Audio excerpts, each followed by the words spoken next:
Hey, how's it going, guys? This is Jordan from eCod. I'm here to explain my MLG predictions, what should be one of the most exciting and one of the most eventful events in recent memory. We have been very eager to see an event where there's a lot of storylines and a lot of things going on, and we actually have one with return of Aexon Cole, Parasite's new team, all the roster changes that have happened as of late.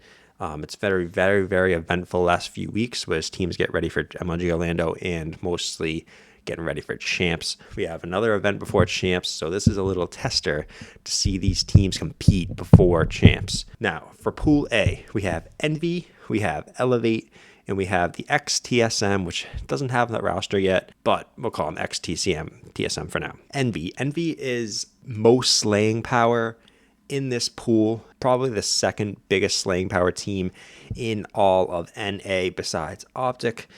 They are also the hottest team. Now, that could also be a great thing, but that could also be a very, very bad thing because that has the highest chance of becoming too cocky, becoming too complacent. And though they've been grinding way, way, way more than most teams have prior to this event, they have a very, very high chance of being too cocky and getting upset. Is Optic's biggest problem? Optic becomes too complacent, they become too cocky, and they become almost too confident that they'll win the event, that they come in a mindset where they don't focus and they're just like, our slaying power will win us these games. Envy cannot come into this event and do this because there's a lot of talent at this event. Elevate is in their pool, and Elevate is a very, very talented team. I still see Envy coming in first in this pool because Elevate has been struggling as of late. They're struggling with their cohesiveness, with their new pickup of Felony. Felony is a very aggressive player, and they're used to having Remy was more of a slow player, more of an OBJ player. Felony wants to get out of those hills. Felony wants to slay, and they're having a very hard time figuring out how to implement Felony into this lineup. I think they'll figure it out. I personally think Felony's a very good player. He is still very new, so he's still learning some of the kinks of the game that most of the very, very seasoned veterans need to know. But he is a very talented player. He has a very good Twitch reactions, very good slaying. This Elevate team has a lot of potential. I don't know if this is the event that they pull it out, but I think they work towards becoming more of a cohesive unit and becoming TSM. I have coming in last. They lost their best, quote unquote, best player according to the community. I think Wheats is their best player, but you could make a claim for Colchan. They lost their so best player, and they're still sorting out the kinks of having Burns, who I think is a big downgrade from Colchan in the slaying department. I believe in slaying wins championships in these new advanced movement games, and Burns is a big downgrade from Colchan when it comes to slaying. So I have this pool going Envy, Elevate, and TSM, leaving out the open bracket teams because we don't know. Now moving on to Pool B, we have Infused, we have Dream Team, and we have H2K. This is the weirdest pool ever. All these teams play so weird. EU teams, they always play way different than NA teams. NA teams are not used to how EU teams play. Then we have Dream Team, who, whenever Killer's on a team, they're going to play weird. They're going to play weird in S&D. They're going to have weird bans. They're going to have weird picks. We really don't know how DT plays from game to game. And then we have H2K. Whenever Fizzer's on the team, they're going to play weird in S&D. They're going to use weird smokes, weird stuns, weird rush routes. All these teams play very, very weird. So this pool can go in any way. I think all these teams are very, very close in talent. I think Infused has the most slaying power, and I think that's what's going to get him over the top. Infused Zero, I think he's one of the best players in the entire world.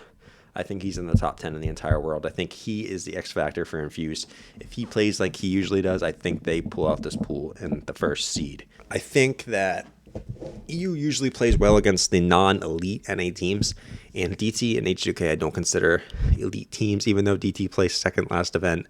I don't believe they're an elite team, so I think Infused pulls us out for sure. I think DT and H2K are very, very close. I had a hard time thinking which one is going to be second and which one's going to be third, but I'm going to have Dream Team second because Dito is a wild card. If Dito plays like he did in Ghosts I think this team is better than Dream Team. But if Dito plays like he has lately in this game, I'm not saying he's playing badly. He hasn't had the best teammates in the world this game. But if he's played like he did in the rest of this game, I think H2K are going to be coming in third in this pool, and Dream Team are going to come in at second. Dito is the 100% the wild card.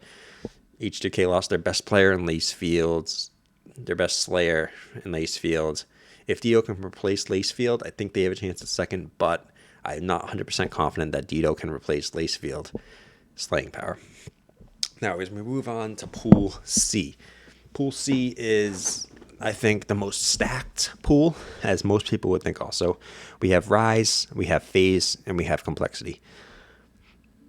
Now, Rise, I think, is the most consistent team on LAN. They usually 100% always plays top 4.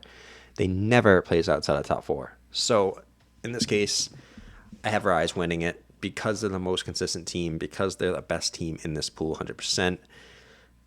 There's not much I have to say about that. They're the best slaying team in this. Faze can slay with them, but I just think that Rise is the most consistent team on LAN. They pull this out in first seed. I have Faze and Cole are a lot closer than people think. Faze has more talent, but they're so inconsistent. You don't know what you're going to get from Faze. Faze can beat Optic any day, but they can lose to XTSM any day. You're never really going to go to Faze.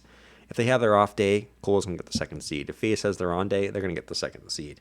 I think the biggest thing with Cole is if Ricky can play up to speed with Faze's other Slayers. If Ricky can keep up with Zuma and Enable, I think that Cole can definitely pull us out.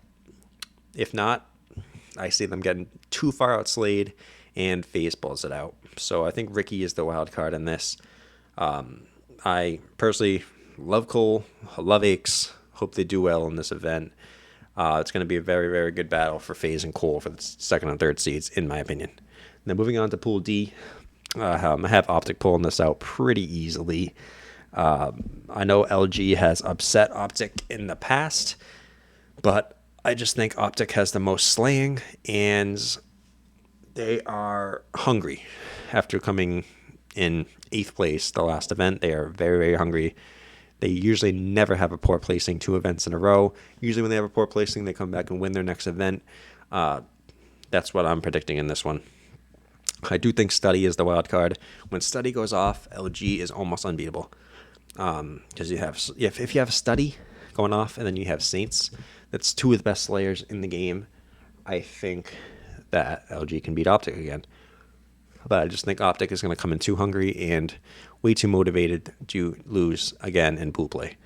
The new TK team, I think, is the biggest dark horse in this event. They had Theory, Gunjar, Happy, and Kolchan as their new roster. And Theory is the wild card. Can Theory return to being a top player with good teammates? Or is he going to keep playing the complete player that he's been this game, which is pretty mediocre in Season 1? But can he return to that, Ghost and Black Ops 2 Theory, when he was definitely a top 10 player? When TK was placing top 2 pretty much every single event for like 5 or 6 events in a row. Can he be that player again? I don't know. Can Gunjar slay?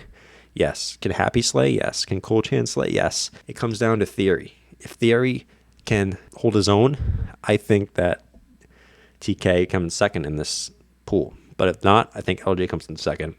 I have LG at second, TK third right now, but second and third can go either way, in my opinion, when it comes down to Theory. Theory is the number 1 biggest wild card in this event for me personally, because I think this TK team has a lot of potential if Theory can get back to his old ways. So those are my predictions, guys. Let me know what you think in the comments section below. I will be doing these for every event, and I hope to do a lot more videos in the future. If you like, subscribe. If you like the video. If you dislike, don't subscribe and don't like the video. See you guys.